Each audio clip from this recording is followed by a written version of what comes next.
He was Donovan Hawthorne, the titan of the logistics world, a man whose ambition was as legendary as his charm. At his side was always his elegant wife, Genevieve, the perfect corporate spouse who hosted flawless dinners and smiled demurely from the background. So when Donovan publicly left her for his young, ambitious assistant, everyone assumed she'd be left with a comfortable but ultimately hollow settlement. He thought he was leaving her in the dust of his magnificent empire. He never once suspected that the woman he was trying to discard was the same woman who had secretly built that empire from the ground up. He was about to learn that hell hath no fury, like a woman whose life's work you've mistaken for a doormat. The charity gala at the St. Gregory Hotel was the glittering apex of the fall social season, and at its center, as always, were Donovan and Genevieve Hawthorne. From the outside, they were a portrait of dynastic success. Donovan, with his sharp tuxedo and a smile that could disarm a hostile board meeting, moved through the crowd like a king surveying his court. He was the founder and CEO of Veridian Dynamics, a logistics and supply chain behemoth that had in less than 15 years revolutionized North American freight. He was lauded in business journals as a visionary, a maverick who had built his empire from sheer grit and genius. Genevieve, draped in a deep sapphire gown that mirrored the cool calm in her eyes, was his perfect counterpart. She was beautiful, but in a quiet, unobtrusive way. Her elegance was a backdrop to his brilliance, her grace a testament to his good taste. She managed their sprawling estate on Willow Creek Lane, organized their social calendar with the precision of a military strategist, and chaired fundraisers that added a philanthropic sheen to the Hawthorne name. To the world, she was Mrs. Hawthorne, a woman who had won the lottery by marrying a genius. Tonight, however, a subtle dissonance hummed beneath the polished surface. Donovan was holding court by the champagne fountain, his voice booming as he recounted the now famous origin story of Veridian Dynamics. And there I was, just a kid, with a beat-up truck and an idea. I slept in that cab for the first 6 months, living on coffee and ambition. No trust fund, no silver spoon. Just pure, unadulterated hustle. A few feet away, Genevieve watched him, her champagne flute untouched. A small, unreadable smile played on her lips. She had heard this story 1,000 times. With each telling, the truck grew more dilapidated, the coffee more bitter, the struggle more heroic. The part of the story he always omitted was where the money for that first beat-up truck, which was in reality a fleet of 5 brand-new vehicles and the lease on a small warehouse, had actually come from. Her gaze drifted to Donovan's side, where Brooke Jennings stood rapt with adoration. Brooke was his executive assistant, a woman 20 years his junior with razor-sharp ambition and a sleek blonde bob that seemed to defy gravity. She looked at Donovan, not as a boss, but as a savior, a god of commerce. And Donovan in turn seemed to soak in her worship, his posture straightening, his voice growing even more resonant. Genevieve had seen the way he looked at Brooke for months. It was the same way he used to look at her back when she was his entire world, back before she had become a beautiful, familiar piece of furniture in it. Later that evening, as their chauffeured car swept them through the city streets, the silence was heavy. "You were quiet tonight," Donovan noted, loosening his bow tie. He didn't look at her, his attention fixed on the flashing lights of the city he considered his own. "I was listening," Genevieve replied, her voice soft. "Your story gets better with every telling." He finally turned to her, a flicker of annoyance in his eyes. "It's what people want to hear, Jenna's inspiration. It's part of the brand." "Our brand, you mean?" she said the words hanging in the air. "Of course," he said quickly, though his tone was dismissive. He reached over and patted her hand, a perfunctory gesture of possession. "You looked stunning tonight, by the way. The perfect hostess." It was meant as a compliment, but it landed like a stone in her gut. Hostess. Accessory. Brand asset. The roles she had willingly played for 15 years, believing they were partners in a grand design. Now she saw them for what they were, a gilded cage she had helped construct around herself. They arrived home. The sprawling modernist house was dark and silent, a mausoleum of their shared history. As Genevieve ascended the grand floating staircase, Donovan's voice stopped her. "Jen, wait." She turned her hand, resting on the cool metal of the railing. He stood at the bottom of the stairs, bathed in the moonlight filtering through the floor-to-ceiling windows. For a moment he looked like the man she had fallen in love with, the passionate, driven dreamer, not the preening CEO. "There's something I need to tell you," he said, his voice stripped of its earlier bravado.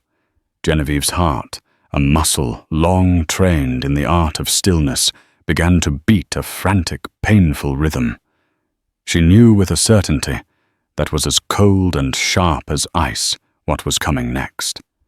She had seen the signs for months, the late nights at the office, the hushed phone calls, the scent of a perfume that wasn't hers clinging to his suit jackets. "I've been unhappy for a long time." He began the classic cowardly preamble. "We've grown apart. We want different things.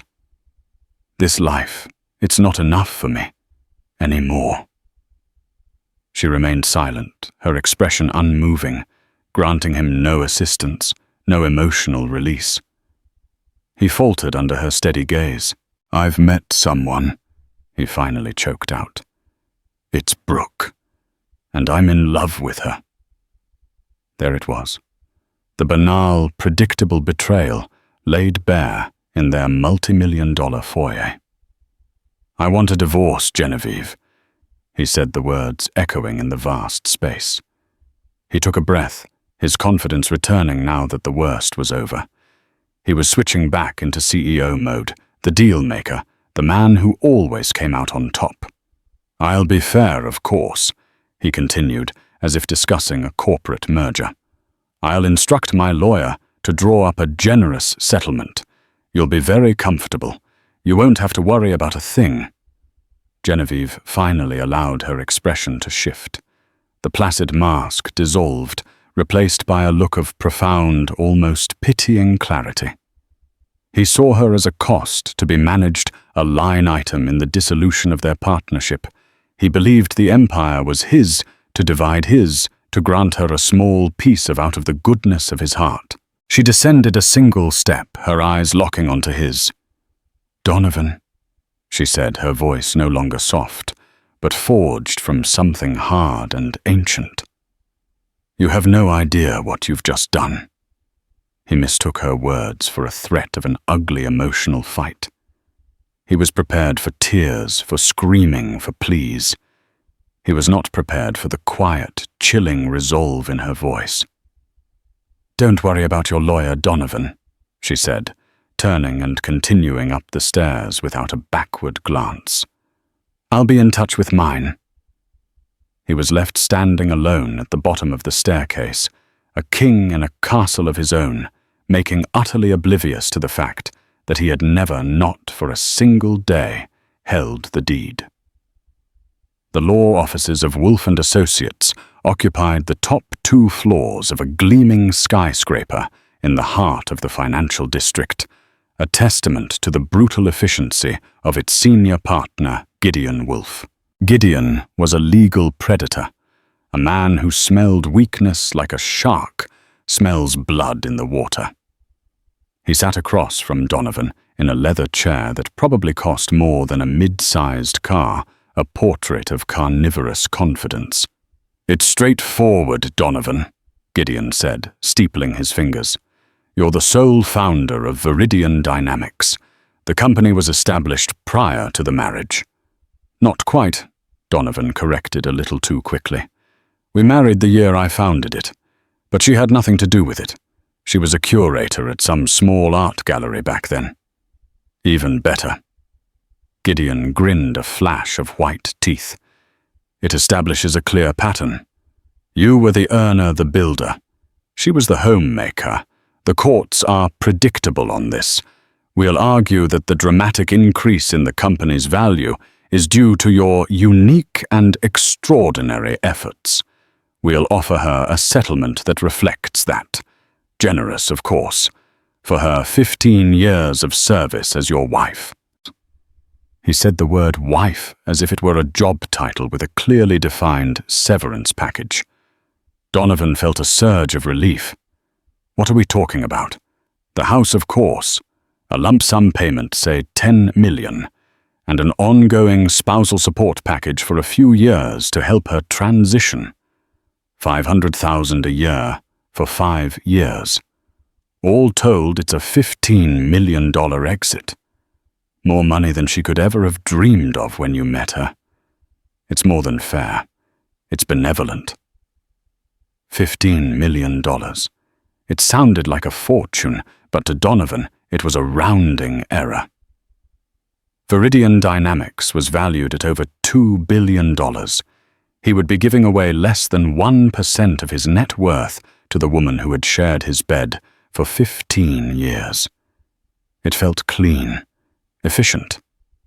"Draw it up," Donovan said, standing. "I want this done quickly. Brooke and I—" "I understand," Gideon cut in, already waving his assistant in. "Leave it to me. She'll sign. They always do." A week later, the official offer landed on the antique mahogany desk in Genevieve's home office. She read the cold, formal language, the clinical dismissal of her life's work. "In recognition of her non-financial contributions to the marital union, a generous and final settlement waives any and all future claims to Veridian Dynamics and all associated assets." She didn't get angry. The time for that kind of raw emotion had passed the night Donovan had uttered Brooke's name. What she felt now was a cold, clarifying focus. He had not only betrayed their marriage, he had tried to erase her, to retroactively edit her out of their shared history and reduce her to a footnote in his heroic biography. She folded the letter, her movements precise. She then picked up her phone, not to call a divorce lawyer from the society pages who specialized in quiet, dignified surrenders, but to dial a number she hadn't called in years. The offices of Finch and Sterling were the antithesis of Gideon Wolfe's glass and steel palace. Located in a beautifully restored brownstone, they were filled with books, antique maps, and the quiet hum of intellectual rigor. Audrey Finch was in her late 50s, with sharp, intelligent eyes, behind a pair of unfashionable but practical glasses, and silver hair pulled back in a severe bun. She did not handle divorces. She was a specialist in forensic accounting and complex corporate litigation. She was known for her meticulous, almost obsessive attention to detail and her ability to untangle the most knotted financial histories. "Genevieve," Audrey said, her voice warm but businesslike, as she welcomed her into a sunlit, book-lined office. "It's been too long. I was so sorry to hear about your grandmother." "She always spoke so highly of you, Audrey," Genevieve replied. "She said you were the only person she trusted to understand the intricacies of her estate." It was Genevieve's maternal grandmother, Eleanor Reed, who had been the source of the family's quiet, immense wealth. Not from oil or steel, but from shrewd early investments in technology, pharmaceuticals, and art managed with a discretion that bordered on secrecy. When she passed away, she had left the bulk of her fortune, a dizzying portfolio of stocks, bonds, and private equity, to her only granddaughter. But it came with a lifetime of lessons in how to manage it. Stay invisible. Trust no one completely, and understand that money is a tool, not an identity. Genevieve placed the letter from Wolfe & Associates on Audrey's desk. Donovan has filed for divorce. Audrey read the letter, her expression unreadable. She finished, took off her glasses, and polished them with a cloth. 15 million, she said softly. He considers that benevolent. He believes he built his company from scratch, Genevieve said. He believes I was a curator at the Wallace Gallery when we met, making $40,000 a year. And were you? Audrey asked, her eyes sharp.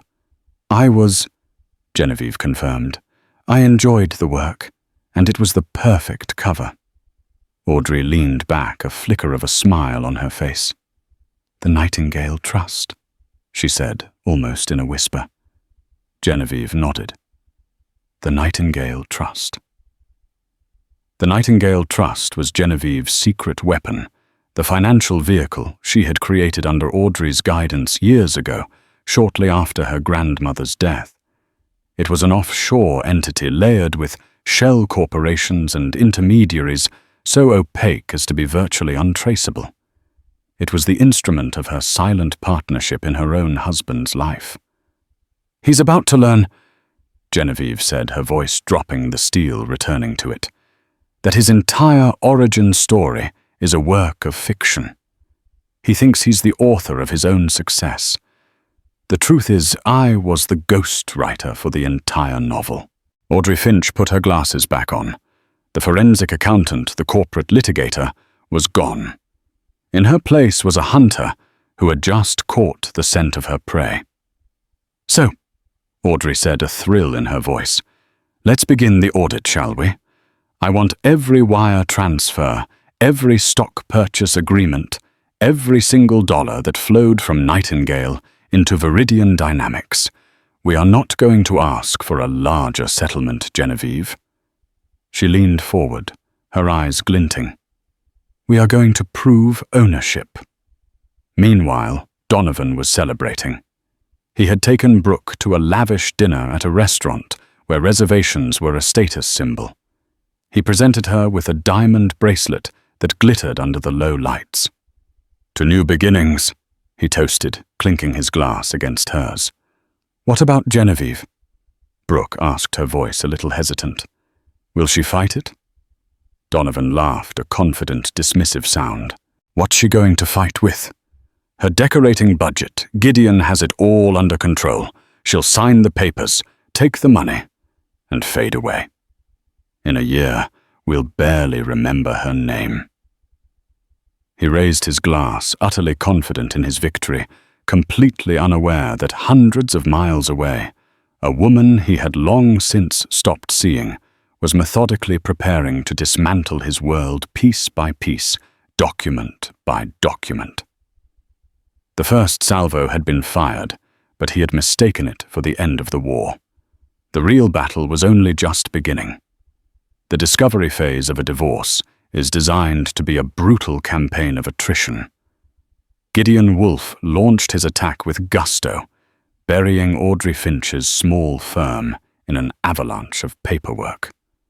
He subpoenaed a decade's worth of Genevieve's personal credit card statements, bank records, and receipts, hoping to paint a picture of a woman living a life of idle luxury, entirely funded by her husband's genius. He wanted to show the court receipts from Chanel invoices for extravagant parties checks written to interior designers and landscape gardeners, proof of her non-financial contribution. What he got back was confusing. What is this? Gideon grumbled, staring at a summary his paralegal had prepared. He was on the phone with Donovan. Her spending is modest. Bizarrely so. Yes, there are household expenses, charity donations, but her personal expenditure is a fraction of what I'd expect. There's no profligate spending. Where did all the money go? I always just assumed she was thrifty, Donovan said, sounding annoyed. Her grandmother was like that. Old money, you know. They're weird about it. Does it matter? It matters because it doesn't fit the narrative, Gideon snapped. A jury likes a simple story, hard-working man builds empire, spendthrift wife, enjoys the fruits of his labor. This story is blurry, and her own bank accounts, the ones from before you were married, show a significant starting balance. Her lawyer is citing an inheritance. A small one, Donovan insisted. Her grandmother left her some money, maybe a couple of $100,000, nothing that would have made a real difference. He was starting to feel a prickle of irritation. This was supposed to be simple. On the other side, the atmosphere in Audrey Finch's office was one of quiet, intense focus. The room looked like a historian's archive. Binders labeled by year lined the shelves. Each binder contained a chapter in the secret financial history of Veridian Dynamics. Audrey and Genevieve worked late into the night, fueled by tea and a shared sense of purpose. For Genevieve, it was a painful but necessary exhumation of her past. Each document told a story. Here was the initial wire transfer, dated August 2010. A sum of $2 million. It wasn't sent from Genevieve Hawthorne, but from a venture capital firm called North Star Holdings, a name she had invented one evening while looking at the sky. North Star Holdings was a shell corporation which was owned by another called the Albion Group, which was in turn an asset of the Nightingale Trust. The money had landed in Donovan's fledgling company account like manna from heaven. He had been ecstatic. "You won't believe it, Jen," he had shouted over the phone, his voice electric with joy. "A VC firm out of Delaware. They heard the buzz. They believe in me." He'd never questioned it. His ego was so vast, so all-consuming, that it simply accepted this windfall as its due. He was a genius, and of course anonymous smart money would find its way to him. Genevieve remembered the lie she had told, how it had tasted like ash in her mouth even then. "Oh, Donovan, that's wonderful. I knew you could do it," she had said, playing the role of the proud, supportive girlfriend. 2 years later, another crisis. A competitor had slashed prices, and Veridian was on the verge of a cash flow crisis. Donovan was panicked, on the edge of ruin. Then another miracle. A different entity, this one, a European investment fund named Argentum Investments, swept in with a $5 million capital infusion in exchange for non-voting preference shares. Genevieve looked at the paperwork, now her signature on the internal Nightingale Trust authorization form, a stark, clear testament to the truth. She remembered Donovan's relief, how he'd wept in her arms. "We're saved, Jen. Someone out there has faith in me." He never noticed that both North Star and Argentum had no physical offices, no public-facing partners, and had dissolved shortly after making their single strategic investments in his company. Audrey was ruthless in her organization. "This isn't just about showing you gave him money," she explained her pen, circling a key clause in a loan agreement. "It's about showing control. Nightingale didn't just provide cash, it structured the deals. The terms of these preference shares the covenants on these loans. They were designed to keep the company healthy without giving Donovan unchecked power. You weren't just his bank, you were his board of directors, hiding in plain sight." As the weeks wore on, the emotional toll on Genevieve was immense. She would go home to the cavernous, empty house on Willow Creek Lane, a home paid for by Nightingale, and be haunted by ghosts. She saw Donovan as a young man full of dreams and a desperate, hungry energy she had found irresistible. She had fallen in love with his ambition, his vision. She had wanted to help him build it, but his pride was a fragile, towering thing. He had made it clear from the beginning that he had to be the self-made man. He couldn't be seen as taking money from his girlfriend and later his wife. So she had made a choice to help him in secret, to become his twin invisible partner, believing that one day when they were secure, she would tell him. They would laugh about it, and he would love her all the more for her faith and her cleverness. But that day never came. Success changed him. The hungry dreamer became the arrogant CEO. Her silent partnership became a secret she was trapped in. He had started to believe his own press, his own heroic origin story. And she, in her quiet complicity, had allowed the lie to fester until it had consumed their marriage entirely. One evening, sorting through a box of old photographs, she found one from their honeymoon in Italy. They were on a balcony overlooking Lake Como young and impossibly happy. Donovan's arm was tight around her, his smile genuine, his eyes full of adoration for her, not an audience. A tear slipped down her cheek, a drop of salt water on the glossy paper. It wasn't just about the money or the company. It was about the life that had been stolen from her, the partnership that had curdled into a charade. Her grief, however, was not a weakness. It was a whetstone sharpening her resolve. He had taken that happy, trusting woman in the photograph and slowly, methodically erased her. Now she was going to reintroduce herself.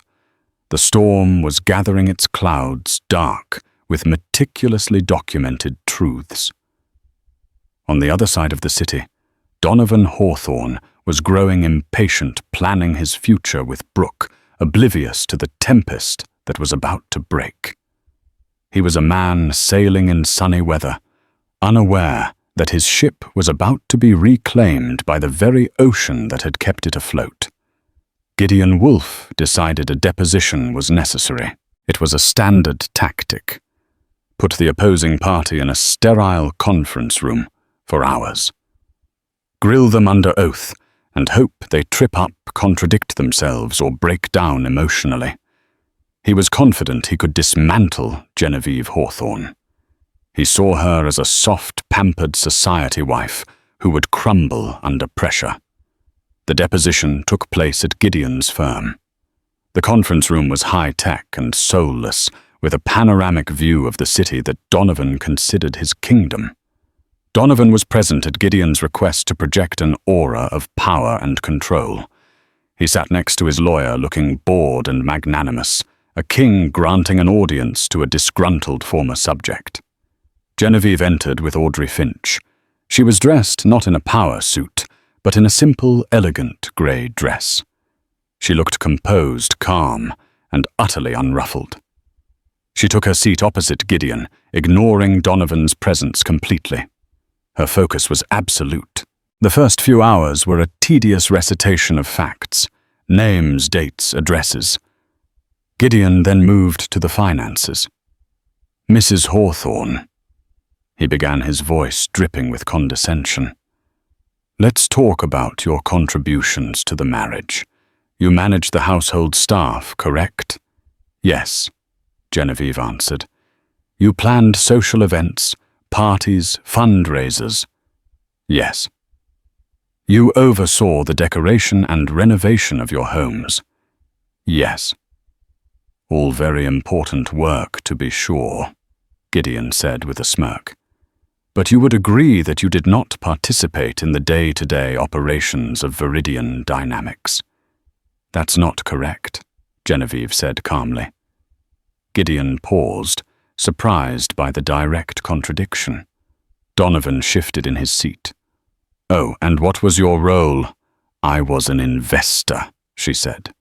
Gideon laughed out loud. An investor? Mrs. Hawthorne, your bank statements show no such investments. We have them all. My personal bank statements would not show those transactions, she replied, her gaze steady. Audrey Finch sat silently watching the exchange like a hawk. Right, Gideon said, rolling his eyes for the benefit of the stenographer. Let's move on to the company's founding. You're aware, of course, of your husband's famous story, starting the company with nothing but a single truck and sheer determination. I am aware of the story he tells, Genevieve said, a subtle emphasis on the last word. And you don't dispute it. I dispute its accuracy, she said.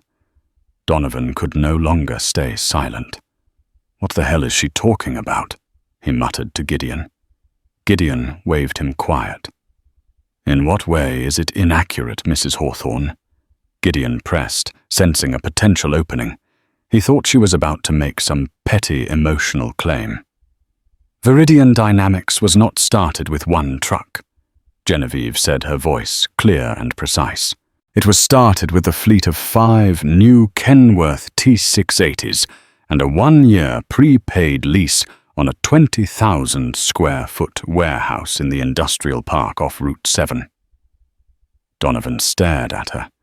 His jaw went slack. He hadn't thought about the specific model of those trucks in 15 years. How could she possibly remember that Gideon was momentarily thrown? "And where do you allege the capital for these assets came from?" he asked, recovering. "It came from an initial seed investment of $2 million, Genevieve stated. "From whom? A venture capital firm called North Star Holdings." Donovan's head snapped up. Gideon looked at his notes. "Yes, the initial seed money. Donovan secured that investment himself through his relentless networking and a brilliant business plan." "Is that what he told you?" Genevieve asked, turning her eyes on Donovan for the first time. Her gaze was not angry or hurt, but filled with a sort of clinical pity. It unnerved him more than any outburst could have. She turned back to Gideon. "Ask my husband under oath to name a single human person he ever met from North Star Holdings. Ask him for a phone number, an email address, or the physical address of their office." Gideon looked at Donovan, who was suddenly pale. "It was all done remotely," Donovan stammered. "They were based in Delaware. It was a different time, all very standard for venture capital." Audrey Finch chose this moment to speak for the first time. "Actually," she said, her voice cutting through the tension, "that's highly non-standard. A $2 million seed investment would at minimum involve multiple face-to-face meetings, extensive due diligence on the management team, and a seat on the board for the investor. None of which ever happened." Gideon felt the first real tremor of unease. "What are you implying, Ms. Finch?"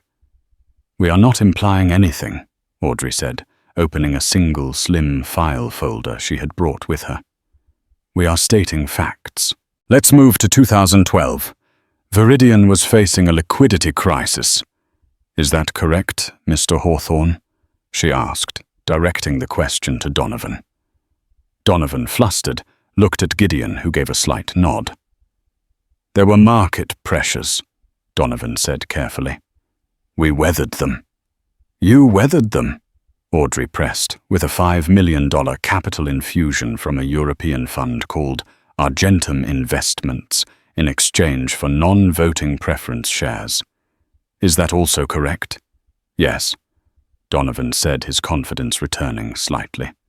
"They saw the long-term value. They approached us." "Again, Mr. Hawthorne," Audrey said, her tone deceptively mild. "Can you name a single person you ever dealt with at Argentum? Did you ever visit their offices in Geneva?" Donovan's face was now a mask of confusion and anger. "No, it was handled through an investment bank. This is ridiculous. What is the point of this?" Audrey Finch slid a single piece of paper across the polished table to Gideon Wolfe. "The point, Mr. Wolfe, is this." Gideon picked it up. It was a corporate registration document from the island of Nevis. It showed that North Star Holdings and Argentum Investments, despite being registered in different hemispheres and at different times, shared a single common director. "And who is this director?" Gideon asked, though a cold dread was beginning to pool in his stomach. "That," Audrey said, "is a question we are saving for the courtroom. This deposition is over." She stood up. Genevieve stood with her, her composure absolute. She walked out of the room without a backward glance at the man she had spent 15 years building up, who now sat staring at a piece of paper as if it were written in an alien language. "What was that?" Donovan demanded, his voice shaking with a rage born of fear. "What the hell was that?" Gideon Wolfe looked at the name of the director on the paper. It was a name he didn't recognize, some obscure functionary in a Caribbean law firm. But he was a good lawyer, a shark who knew the scent of blood. And right now, for the first time in a long time, he was afraid the blood might be his own. He was starting to realize he wasn't just fighting a bitter ex-wife. He was fighting a ghost, a phantom financier with a 15-year head start and a meticulously kept ledger. The simple story he had planned to tell a judge had just been shredded, and he had no idea what the new one was going to be. The courtroom was a theater of quiet hostility. On one side sat Donovan Hawthorne, flanked by the formidable Gideon Wolfe and a team of junior associates. Donovan had tried to project an image of calm authority, but a vein pulsed in his temple, a visible sign of the anxiety thrumming beneath his bespoke suit. His new fiancée, Brooke Jennings, sat in the front row of the public gallery, her expression a mixture of support and nervousness. She had traded her assistant's blazers for the demure pastels of a future corporate wife. On the other side sat Genevieve, a portrait of serenity next to the unassuming Audrey Finch. There were no junior associates, no phalanx of lawyers. There was only the two of them, and a set of thick, leather-bound binders resting on their table. The first few days of the hearing were dry, procedural. Gideon Wolfe laid out his case. Donovan Hawthorne, the singular genius. He presented Veridian's spectacular growth charts, media clippings, praising Donovan's vision and expert testimony on his indispensable role as CEO. He painted Genevieve's contribution as purely domestic valuable in its own way, but legally distinct from the creation of the corporate empire. Then it was Audrey Finch's turn. "The petitioner calls Mr. Donovan Hawthorne to the stand," she said, her voice resonating with quiet authority. Donovan strode to the witness box, a flicker of his old confidence returning. He was on his home turf now, ready to tell his story, the one that had captivated investors and journalists for years. Audrey approached not with aggression, but with an almost academic curiosity. "Mr. Hawthorne, we've all heard the legend of how you built your $2 billion company. Could you please tell the court in your own words the story of the founding of Veridian Dynamics?" Donovan settled in, launching into the familiar narrative. "I started with nothing but an idea and a willingness to outwork everyone. I bought an old truck, slept in the cab, made sales calls from payphones. It was the definition of a bootstrap operation." "Thank you, Mr. Hawthorne. A truly inspiring story," Audrey said, her tone flat. "Let's talk about that old truck. Was it in fact an old truck, or was it a fleet of 5 brand-new Kenworth T680s? Gideon Wolfe shot to his feet. "Objection, Your Honor. Relevance." "It is relevant to the foundational capitalization of the asset at the center of this dispute, Your Honor," Audrey countered smoothly. "It speaks to the very bootstrap narrative Mr. Hawthorne is presenting as fact." "Overruled," the judge grunted. "Answer the question, Mr. Hawthorne." Donovan hesitated. "It may have been more than one vehicle," he mumbled.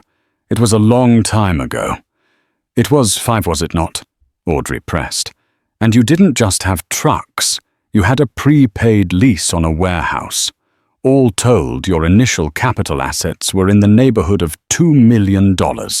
Is that correct?"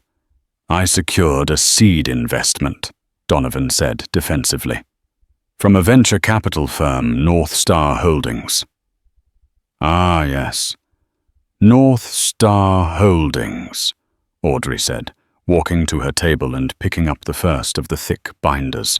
She handed a set of documents to Donovan the clerk and Gideon Wolfe.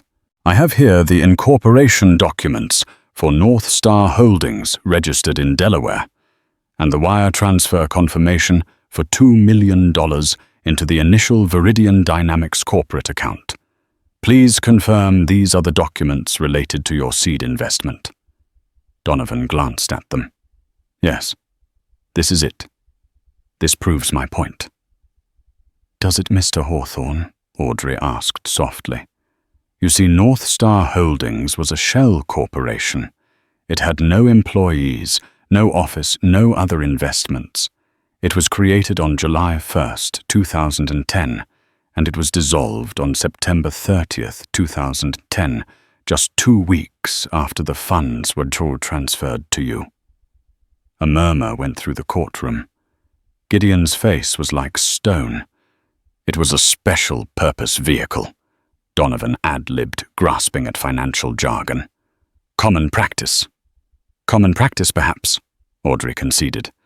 But let's look at who owned it. She produced another document. North Star Holdings was wholly owned by another entity, a UK-based firm called the Albion Group. Are you familiar with them? No, Donovan said, his voice now barely a whisper. And the Albion Group, Audrey continued, her voice building like a crescendo, was in turn a designated asset of a trust established in 2009. Are you familiar with something called the Nightingale Trust, Mr. Hawthorne? Donovan stared at her blankly. The name meant nothing to him. No. Audrey turned to face the judge. Your Honor, the Nightingale Trust was the sole source of the $2 million that founded Veridian Dynamics. Gideon Wolfe was on his feet again. Objection. This is speculation. She has not established who controls this trust. I am about to, Your Honor, Audrey said. She turned back to a terrified-looking Donovan. Let's move forward 2 years to 2012. You faced a cash flow crisis, and you were saved by a $5 million infusion from a Swiss entity called Argentum Investments. Is that correct? Yes, Donovan whispered. Audrey submitted the next batch of documents. And as we see from these filings, Argentum Investments was also a shell corporation owned by the very same Nightingale Trust. And then again, in 2015, Mr. Hawthorne, the $10 million for your software development. That came from Pacific Rim Ventures, did it not? Another shell, another arm of the Nightingale Trust. And the $50 million for your fleet expansion in 2018, also from Nightingale, funneled through yet another entity. Every time your company needed capital to grow, every single time it was on the verge of failure or ready for a great leap forward, this mysterious Nightingale was there. She let the words hang in the air, a devastating indictment of his self-made myth. The courtroom was silent, captivated. Brooke Jennings looked as if she had seen a ghost. So let's ask the real question, Mr. Hawthorne, Audrey said, her voice now ringing with power. You stand here and claim this $2 billion empire is the result of your singular genius. But the truth is, you were never the bootstrap entrepreneur. You were the recipient of over $87 million in strategic, perfectly timed investments from a single silent benefactor. Is that not the case? Donovan was speechless. He looked at Gideon for help, but his lawyer's face was ashen. Who is Nightingale? The judge finally asked. Leaning forward, her eyes narrowed. Audrey Finch paused, allowing the tension to reach its absolute peak. She turned and looked at Genevieve, who met her gaze with a calm, steady nod. Then Audrey turned back to the court. Your Honor, I would like to call my final witness to explain the nature of the Nightingale Trust. "And who would that be?" the judge asked. Audrey smiled, a thin, triumphant smile. "The trust's sole founder, trustee, and beneficiary, Mrs. Genevieve Hawthorne." A collective gasp swept through the room. Donovan's head whipped around to stare at his wife. His wife, whom he had considered a decorative, financially illiterate accessory. He looked at her as if for the first time, and the serene, familiar face was suddenly that of a complete and terrifying stranger. The woman he had tried to discard for $15 million was not just a partner in his life. She was the secret owner of his entire world, and he had just dragged her into court to prove it. The moment Audrey Finch uttered Genevieve's name, the courtroom seemed to tilt on its axis. The air crackled with stunned silence, followed by an explosion of frantic whispers from the gallery. Gideon Wolfe sank back into his chair as if he'd been physically struck. Donovan remained frozen in the witness box, his face a canvas of disbelief, slowly morphing into dawning abject horror. All eyes were on Genevieve as she rose from her seat and walked toward the witness stand.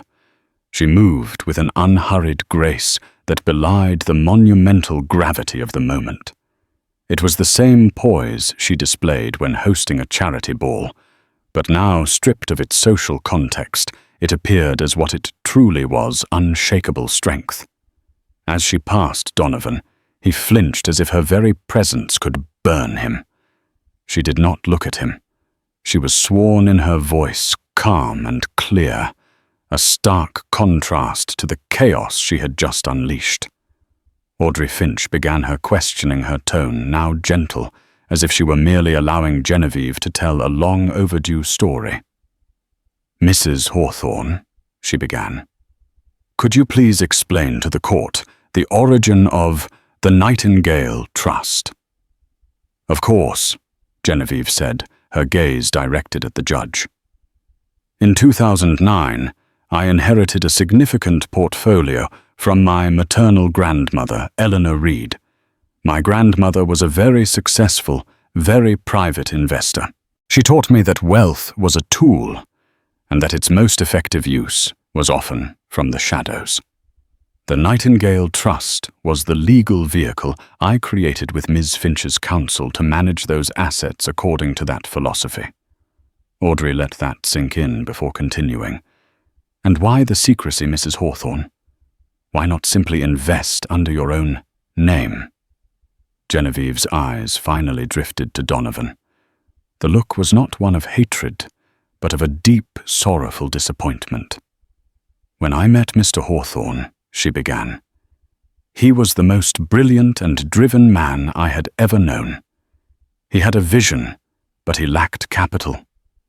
More than that, he had a fierce, almost desperate need to be seen as a self-made man. His ego was foundational to his ambition. Had I offered him the money directly, he would have refused. It would have wounded his pride too deeply. He needed to believe he had earned it from strangers who were awed by his genius." A low groan escaped Donovan's lips. He was seeing his entire life reframed, not as a heroic struggle, but as a carefully managed project, a play in which he was the lead actor, unaware that the playwright, director, and producer were all the same person, the quiet woman in the audience. "So you created this elaborate structure," Audrey prompted.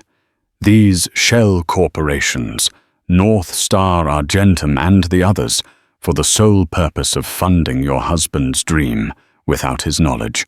"I did," Genevieve confirmed. "I loved him. I believed in his vision. I wanted to give him the world, but the only way he would accept it was if he believed he had built it himself. I became his tenant partner in every sense of the word. I wasn't just managing our home.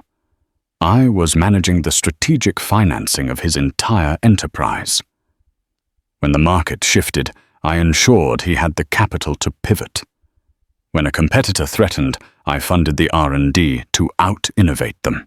The parties I hosted weren't just social events. They were intelligence-gathering missions to understand the market and identify his next need. Gideon Wolfe, seeing his entire case disintegrating, made a desperate last-ditch effort. He staggered to his feet. "Your Honor, this is an outrageous fabrication. She has shown no proof she is this Nightingale." Audrey Finch was ready. "On the contrary, Your Honor." She signaled to the clerk, who wheeled in a cart laden with the rest of her binders. "We have here every single internal authorization from the Nightingale Trust, every wire transfer, every stock purchase, every loan agreement, and on every single one of them." She paused, letting her words hang in the air. "Is the signature of the sole authorizing party. I believe Mrs. Hawthorne can identify it." A document was placed in front of Genevieve. It was the authorization for the initial $2 million seed investment. "Is this your signature, Mrs. Hawthorne?" Audrey asked. "Yes, it is," Genevieve said calmly. "And this one, the $5 million infusion?" "Yes." "And the $10 million for the software development?" "Yes." With each yes, another stone was pulled from the foundation of Donovan's life.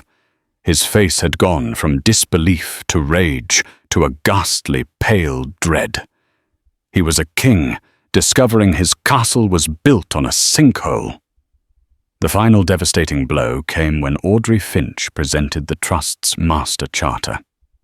"And finally, Your Honor," Audrey announced, "the founding charter of the Nightingale Trust authenticated and notarized in 2009. It names the sole trustee and beneficiary with the unequivocal power to dispose of the Trust's assets as she sees fit. The name on that charter is Genevieve Reed Hawthorne." The judge stared at the document, then back at Genevieve, then at the crumbling man in the witness box. The legal reality was suddenly brutally simple.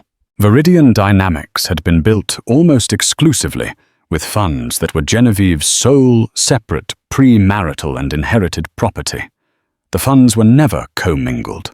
They were never marital assets. Donovan had not built an empire and acquired a wife. He had been the manager of his wife's investment, a highly successful one to be sure, but a manager nonetheless. The empire wasn't his to divide. It was and always had been hers. "Mr. Wolfe," the judge said, her voice heavy with finality, "in light of this evidence, your client's claim to 100% of Veridian Dynamics appears to be fundamentally flawed." Gideon Wolfe could only stammer, "Your Honor, we will need to reevaluate our position." But it was too late. The truth was out a wildfire in the hushed courtroom. The reporters in the gallery were scribbling furiously, texting their editors. The story was no longer billionaire dumps wife for mistress. It was billionaire's empire was secretly bankrolled by wife he tried to leave with nothing. Donovan was finally excused from the stand. He walked back to his table like a zombie, his legs unsteady. He didn't look at Gideon. He looked past him into the gallery at Brooke Jennings. Her face was a mask of shock and horror. The future she had envisioned, the life of a billionaire's wife, the status, the security had evaporated before her eyes. The man she had hitched her wagon to was not a titan of industry. He was a fraud, a man propped up by the very woman they had both dismissed. Her expression was not one of sympathy for Donovan, but of cold, hard calculation. She was staring at a bad investment. The empire had not just been challenged, it had crumbled its foundations, revealed to be a carefully constructed lie, and its emperor exposed as a man who never even owned his own crown. The fallout was immediate and catastrophic for Donovan. The court proceedings were swiftly concluded. The judge's ruling was a legal sledgehammer. Veridian Dynamics was declared an asset of the Nightingale Trust. Genevieve, as the Trust's sole controller, was affirmed as its beneficial owner. Donovan was not left with nothing.